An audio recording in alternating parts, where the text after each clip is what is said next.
Hi friends,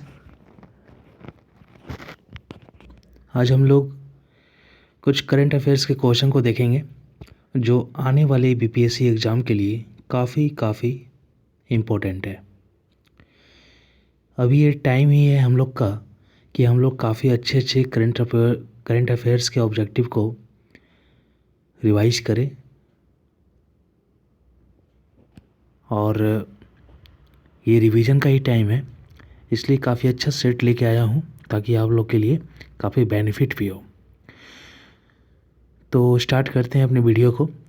अगर आप channel पर न्यू हो तो आप लाइक कर सकते हो, सब्सक्राइब भी कर सकते हो इफ़ यू विश। और अगर आपको वीडियो अच्छा लगे तो आप सब्सक्राइब कर देना ताकि इन फ्यूचर आपको इसी टाइप के अच्छे वीडियो मिलते रहे। काफ़ी कम टाइम है, 20 to 25 डे बचे हुए हैं, तो काफ़ी अच्छे से रिवीजन करना है हम लोग को और जितने मैक्सिमम क्वेश्चन हम लोग टच कर सकते हैं, रिवाइज कर सकते हैं, हम लोग को वो करना चाहिए। ठीक है, तो हमारा फर्स्ट क्वेश्चन है, निम्नलिखित में से कौन भारतीय नौसेना के हेलीकॉप्टर स्ट्रीम में ऑब्जर्वर यानी एयरबॉर्न टेक्नीशियन के रूप में पहली महिला अधिकारी बन गई है। ठीक है, तो अभी आप लोगों ने कुछ दिन पहले सुना ही होगा कि पहली राफेल फाइटर उड़ाने वाली महिला कौन है। नहीं, नौसेना में पहली पायलट कौन बनी है, राफेल लड़ाकू विमान उड़ाने वाली पायलट कौन बनी है। ठीक है, तो एक का नाम शिवांगी था, एक का नाम सुमन राव था। ठीक है, यहाँ पर आपका आंसर होगा कुमुदनी त्यागी और रीति सिंह, यानी करेक्ट आंसर होगा ऑप्शन नंबर डी। ठीक है, सेकंड क्वेश्चन है हमारा, वॉइस ऑफ डिसेंट पुस्तक के लेखक कौन है। तो इस पुस्तक के लेखक हैं रोमिला थापर। ठीक है, रोमिला थापर। थर्ड क्वेश्चन है हमारा, हाल ही में किस समुद्र से अंतरिक्ष में रॉकेट लॉन्च करके 9 ग्रह स्थापित किया है। किस देश ने, चीन ने किया है, तो किस समुद्र से ये पूछा जा रहा है। ठीक है, तो किस समुद्र से किया है, तो आंसर होगा आपका पीला सागर। ठीक है, पीला सागर से चीन ने एक रॉकेट लॉन्च किया है और 9 ग्रह को स्थापित किया है। नेक्स्ट क्वेश्चन है हमारा, किस विमानन कंपनी ने 2035 तक दुनिया का पहला वाणिज्यिक हाइड्रोजन विमान लॉन्च करने की घोषणा की है, यानी फर्स्ट कॉमर्शियल हाइड्रोजन विमान लॉन्च करने की घोषणा की। कब तक, 2035 तक। तो ये कौन कंपनी है, कंपनी का नाम है एयरबस। ठीक है, एयरबस कंपनी है जो 2035 तक ऐसा करने की बात की है। नेक्स्ट क्वेश्चन है हमारा, प्रधानमंत्री नरेंद्र मोदी ने किस राज्य में घर घर फाइबर योजना शुरू की है। तो अगर आप लोग बिहार से हो तो ये आप लोगों को काफ़ी अच्छे से पता होगा, अगर आप न्यूज़पेपर वगैरह काफ़ी अच्छे से देख रहे हो। ठीक है, तो ये हमारे स्टेट बिहार से ही स्टार्ट किया है, इस योजना की शुरुआत की है प्रधानमंत्री नरेंद्र मोदी ने। घर घर फाइबर योजना बिहार से स्टार्ट हुआ है। ठीक है, हमारा करेक्ट आंसर हो जाएगा option number B, Bihar. Next question है हमारा, हाल ही में किसने रूसी ग्रांड प्रिक्स 2020 जीता है। तो रूसी ग्रांड प्रिक्स 2020 वाल्टेरी बोट्टास ने जीता है। ठीक है, ये मर्सिडीज कंपनी से आते हैं। ठीक है, मर्सिडीज कंपनी से एक और आते हैं जिनका नाम है लुइस हैमिल्टन। ठीक है, फिर भी इस क्वेश्चन का right answer option number B होगा, रूसी grand prix Valtteri Bottas. Next question है हमारा, हाल ही में पीएम मोदी ने गंगा नदी में की गई सांस्कृतिक जैव विविधता और कायाकल्प गतिविधियों को प्रदर्शित करने के लिए निम्न में से किस स्थान पर संग्रहालय गंगा अवलोकन का उद्घाटन किया है। तो ये संग्रहालय का उद्घाटन किया है हरिद्वार में। ठीक है, ऑप्शन नंबर डी हो जाएगा। महाराष्ट्र सरकार ने, नेक्स्ट क्वेश्चन है हमारा, महाराष्ट्र सरकार ने किसे वर्ष 2020-21 के लिए गण समृद्धि लता मंगेशकर पुरस्कार प्रदान करने की घोषणा की है। तो ये किसे देने की घोषणा की गई है, उषा मंगेशकर को, ऑप्शन नंबर सी। ठीक है, उषा मंगेशकर ये जो है ये लता मंगेशकर की सिस्टर है। नाइन्थ क्वेश्चन है हमारा, प्रसिद्ध व्यक्तित्व ईश्वर जज अहलूवालिया का हाल ही में निधन हो गया है, वो निम्न में से किस रूप में प्रख्यात थी? तो आपका आंसर होगा ऑप्शन नंबर सी, अर्थशास्त्री। अहलूवालिया का नाम आपने सुना ही होगा, ठीक है। तो ये इकोनॉमिस्ट थे। 10th क्वेश्चन है हमारा, 30 सितंबर को विश्व स्तर पर मनाए जाने वाले अंतर्राष्ट्रीय अनुवाद दिवस यानी इंटरनेशनल ट्रांसलेशन डे 2020 का विषय क्या था? तो इसका विषय ऑप्शन नंबर ए, संकट में दुनिया के लिए शब्दों की तलाश करना, ठीक है। 11th क्वेश्चन है हम लोग का, पर्यटन मंत्रालय ने एक वर्चुअल कार्यक्रम के माध्यम से हॉस्पिटैलिटी इंडस्ट्री यानी आतिथ्य उद्योग के लिए कौन सा ऐप लॉन्च किया है? तो इस ऐप का नाम है साथी। क्या नाम है? साथी ऐप। किसके द्वारा लॉन्च कराया गया है? तो ये पर्यटन मंत्रालय के द्वारा। 12वां हम लोग का, सीएट टायर्स, ठीक है। सीएट टायर्स के ब्रांड एम्बेसडर के रूप में किसे नियुक्त किया गया है? तो ऑप्शन होगा इसका, करेक्ट ऑप्शन होगा आमिर खान।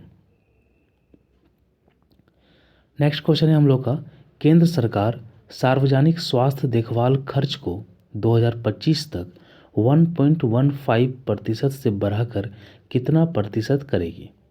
तो 1.15 से बढ़ाकर 2.5% करेगी, इसलिए इसका करेक्ट आंसर हो जाएगा option number B. Next question है हमारा 14th क्वेश्चन, देश का पहला मेडिकल डिवाइस पार्क, ठीक है, किस राज्य में स्थापित किया जाएगा? तो ये केरल में स्थापित किया जाएगा। इसका नाम होगा मेडिस पार्क, ठीक है। मेडिकल डिवाइस पार्क है केरल में।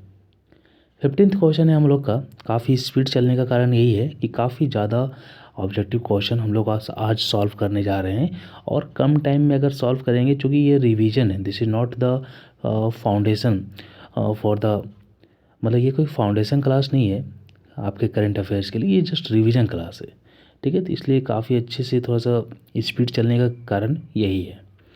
15th क्वेश्चन है हमारा, विश्व जोखिम सूचकांक, ठीक है, WRI यानी वर्ल्ड रिस्क इंडेक्स 2020 में भारत की रैंक कितनी है? तो इसका करेक्ट आंसर हो जाएगा 89, ठीक है। इस रैंक को आप याद कर लो, क्योंकि अगर ऑप्शन में अगर आ गया 86, 87, 79, 88 या फिर 89, तो उसमें कंफ्यूज करने का चांस काफ़ी ज़्यादा रहता है, इसलिए आप 89 पोजीशन अच्छे से याद कर लो। 16th क्वेश्चन है हमारा, भारतीय स्टेट बैंक के मुख्य वित्तीय अधिकारी यानी चीफ फाइनेंशियल ऑफिसर के रूप में किसे नियुक्त किया गया है? तो ऑप्शन होगा हमारा करेक्ट ऑप्शन चरणजीत सुरिंदर सिंह अन्ना, ठीक है, option number B. Next question है हमारा, हाल ही में द्विपक्षीय नौसैनिक अभ्यास बोंगो सागर के दूसरे संस्करण का आयोजन किन दो देशों के बीच किया गया है? तो बोंगो सागर याद नहीं हो पा रहा है तो आप इसका नाम पढ़ कर ही याद कर लो। नाम क्या है? बोंगो सागर। बोंगो मतलब बांग्लादेश, ठीक है। तो हमारा ऑप्शन हो जाएगा Bharat Bangladesh, option number C. Next question है हमारा, MSME यानी लघु और माध्यम उद्योग को सशक्त बनाने के लिए BSE यानी बॉम्बे स्टॉक एक्सचेंज ने किस बैंक के साथ साझेदारी की है? तो इसका आंसर हो जाएगा यस बैंक। यस बैंक के साथ साझेदारी की है। नेक्स्ट क्वेश्चन है हमारा, फरवरी 2020 में 22वें विधि आयोग के गठन को मंजूरी प्रदान की गई। ओके, 22वें विधि आयोग का कार्यकाल कितने वर्ष तक तय किया गया है?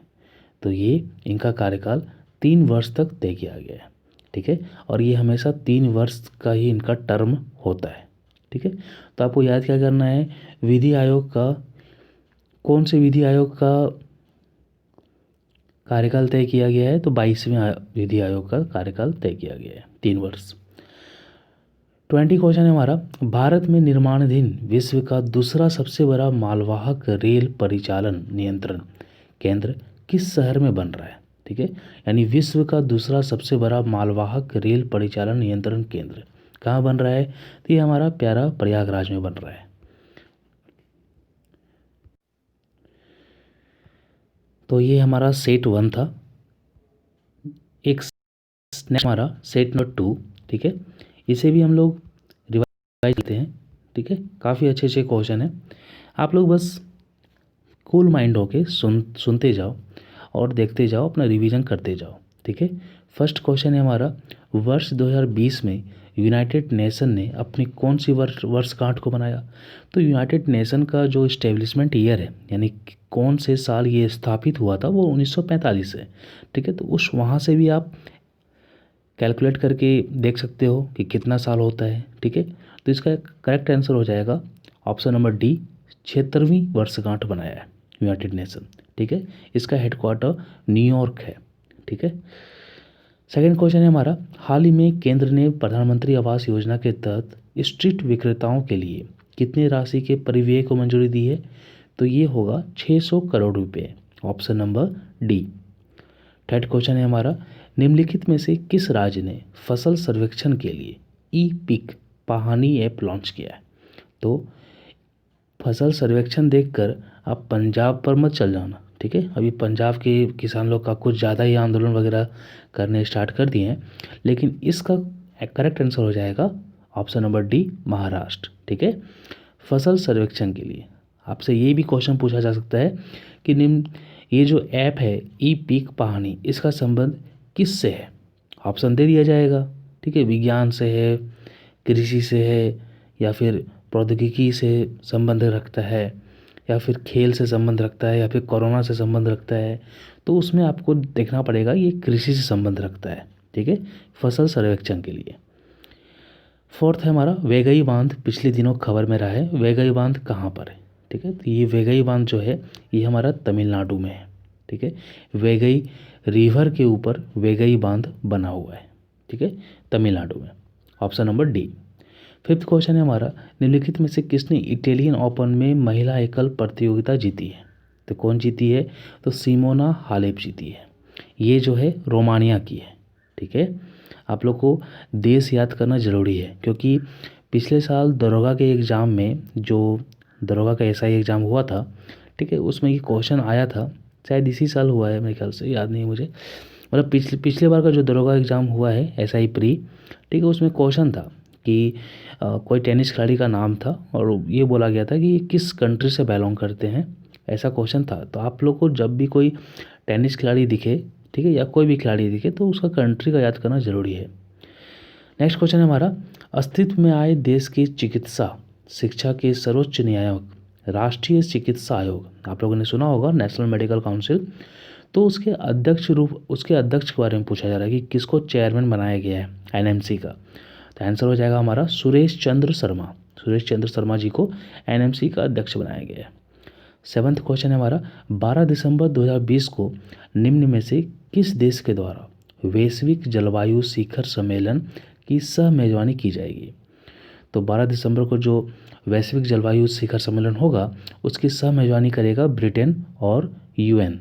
ठीक है, 8 क्वेश्चन है हमारा, आरबीआई द्वारा भुगतान और निपटान प्रणाली अधिनियम 2007 के तहत भारत बिल भुगतान परिचालन इकाई यानी बीबीपीओयू स्थापित करने के लिए किस प्रौद्योगिकी कंपनी को सैद्धांतिक मंजूरी दी गई है? ठीक है, तो इसका आंसर हो जाएगा आपका वक्रांगे लिमिटेड को ये मंजूरी दी गई है हाल ही में। 9th क्वेश्चन हमारा, प्रसिद्ध व्यक्तित्व अभिलाष जिनका हाल ही में निधन हो गया है, वे किस पेशे से संबंधित थे? तो वे एक गीतकार थे। ठीक है, 10th क्वेश्चन है हमारा, निम्नलिखित में से किसने हाल ही में भारतीय खेल प्राधिकरण साई का नया लोगो लॉन्च किया है? तो आपने देखा ही होगा, हमारे सबसे प्यारे खेल मंत्री किरण रिजिजू जी जो हैं, किरण रिजिजू, उन्होंने साई का एक नया लोगो लॉन्च किया है। काफ़ी खूबसूरत लोगो है, आप लोग देख लो, एक बार देखने में मज़ा आता है। 11th क्वेश्चन है, भारतीय तट रक्षक तेज गश्ती पोत ने हाल ही में ICGS कनकलता बरुआ को किस स्थान पर कमीशन किया है? तो कनकलता याद करने की ज़रूरत नहीं है कि कनकलता बरुआ को कहाँ पर कमीशन किया है, नाम क्या है? कनकलता यानी Calcutta, option number D. 12th question है, working for a world free of poverty. ठीक है, तो ये किसका मोटो है? तो ये हमारे वर्ल्ड बैंक का मोटो है। आप लोग वर्ल्ड बैंक का हेडक्वार्टर बताओ, और हाल ही में वर्ल्ड बैंक ने कौन सा रिपोर्ट रिलीज किया है उसका नाम बताओ कमेंट में।